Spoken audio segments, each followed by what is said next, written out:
দীপ্তেশ্বৰী বৰদল পঞ্চায়ত হৈছে এই পঞ্চায়তৰ আটাইতকৈ সংখ্যালঘু দূষিত অঞ্চল আৰু এইখিনি আমাৰ খিলঞ্জীয়া মুছলমান মানুহ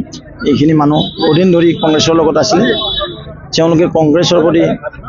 মানে অসন্তুষ্টি প্ৰকাশ কৰি তেওঁলোকে যি ঠগিছিল তেওঁলোকে যে একো কৰি দিয়া নাছিল এই সংখ্যালঘু ৰাইজক তেওঁলোকে বুজি পাইছে আৰু সেই নিমিত্তে আজি ভাৰতীয় জনতা পাৰ্টিৰ সপক্ষে তেওঁলোক ওলাই আছে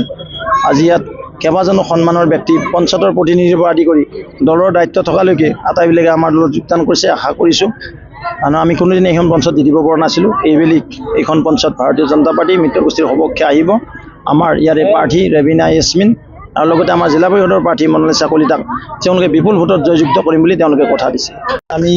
ভাৰতত্ব বিৰোধত ZPCৰ প্ৰচাৰ সভাত অংশগ্ৰহণ কৰিছোঁ এইখন আমাৰ দ্বিতীয় প্ৰধান সভা আমাৰ ইতিমধ্যে কমাৰগাঁও চক কামাখ্যা মন্দিৰ দেৱালয় প্ৰাংগণত এক বিশাল নিৰ্বাচনী সভা হৈ গ'ল দ্বিতীয়খন সভাটো পৰম শ্ৰদ্ধাৰ আই মাতৃসকল এই গাঁৱৰ সন্মানৰ ব্যক্তিসকল ওলাই আহিছে সকলোৰ মনত এটাই কথা অহা যি 7 তাৰিখে পঞ্চায়ত নিৰ্বাচন হ'ব এই নিৰ্বাচনত ভাৰতীয় জনতা পাৰ্টিৰ প্ৰাৰ্থীসকলক ভোট দিয়াৰ কাৰণে ৰাইজ হিলদল ভাঙি ওলাই আহিছে মই তেওঁলোকক ধন্যবাদ জনাইছোঁ আৰু লগতে ইয়াত যিটো এইখন বৰদল জিপি আছিলে আগত এই জিপিখনত সংখ্যালঘু ৰাইজ আছিল আৰু কেইবাগৰাকী সংখ্যালঘু নেতাই আমাৰ দলত যোগদান কৰিছে মই বিশ্বাস ৰাখিছোঁ আশা কৰিছোঁ তেওঁলোকৰ যোগদানে এই পঞ্চায়ত এই জিলা পৰিষদৰ আৰু অধিক শক্তিশালী ৰূপত লৈ যাব কোন দলৰ তেওঁলোক ADFত আছিলে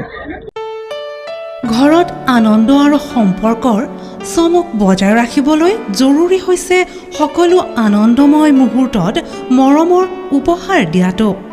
সেইবাবে মধুশ্ৰী জুৱেলাৰ্ছে আনিছে সকলো ৰঙীন ক্ষণৰ বাবে বিশেষ গহনা হীৰাৰে হওক সোণৰে হওক বা ৰূপৰে হওক শ্ৰেষ্ঠ ডিজাইনছ আৰু হলমাৰ্কযুক্ত গহনাই ৰাখে সম্পৰ্কক নিখুঁত তেনেহ'লে আজিয়ে আনক আনন্দ মধুশ্ৰী জুৱেলাৰ্ছৰ সৈতে